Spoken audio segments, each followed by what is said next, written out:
Assalamualaikum warahmatullahi wabarakatuh. Perkenalkan, nama saya Alvan Nabi Ahmad dengan NIM 25SA11A045 dari kelas CF25B.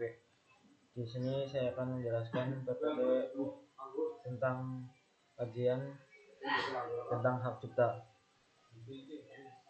Yang pertama yaitu definisi hak cipta. Hak cipta adalah hak eksklusif bagi pencipta untuk mengatur, menggunakan, dan memberikan izin atas karya ciptaannya di bidang ilmu pengetahuan, seni, dan sastra. Hak cipta timbul secara otomatis setelah karya diciptakan tanpa perlu didaftarkan terlebih dahulu.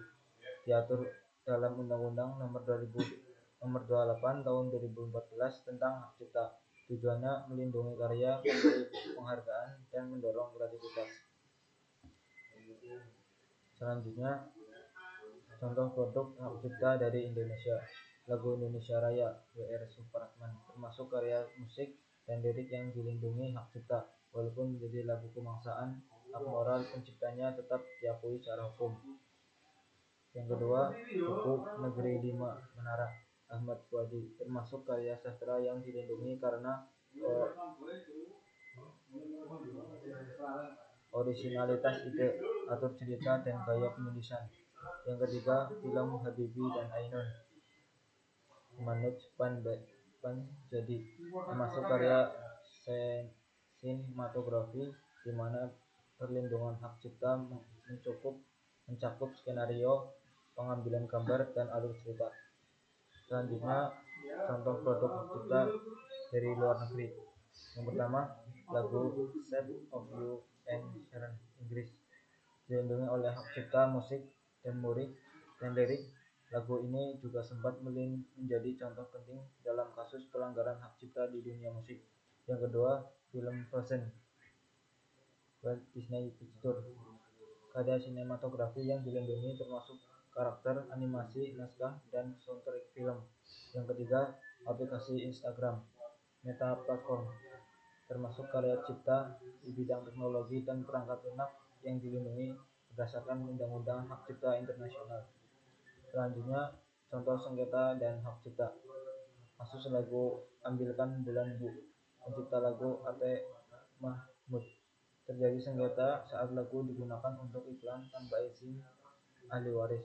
Penyelesaian, permintaan maaf, dan kompensasi kepada pihak ahli waris pencipta.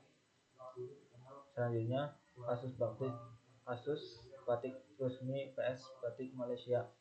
Batik Indonesia pernah diklaim oleh Malaysia sebagai budaya mereka, menimbulkan perdebatan soal hak cipta dan hak budaya.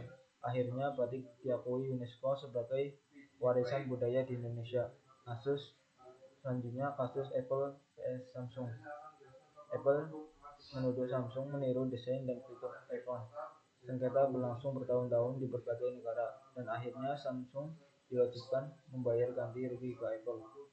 Selanjutnya, kesimpulan. Hak cipta adalah hak eksklusif pencipta untuk melindungi karya di bidang seni, sastra, dan ilmu pengetahuan. Perlindungan ini mendorong kreativitas dan menghargai hasil karya seseorang. Beragam produk seperti lagu, film, dan perangkat lunak dilindungi oleh hak cipta, baik di Indonesia maupun di luar negeri. Dengan memahami dan menghormati hak cipta, kita dapat menciptakan lingkungan yang adil dan mendukung perkembangan karya kreatif. Selanjutnya, sekian dan terima kasih. Kurang lebihnya mohon maaf. Wabillahi taufiq wal hidayah. Wassalamualaikum warahmatullahi wabarakatuh.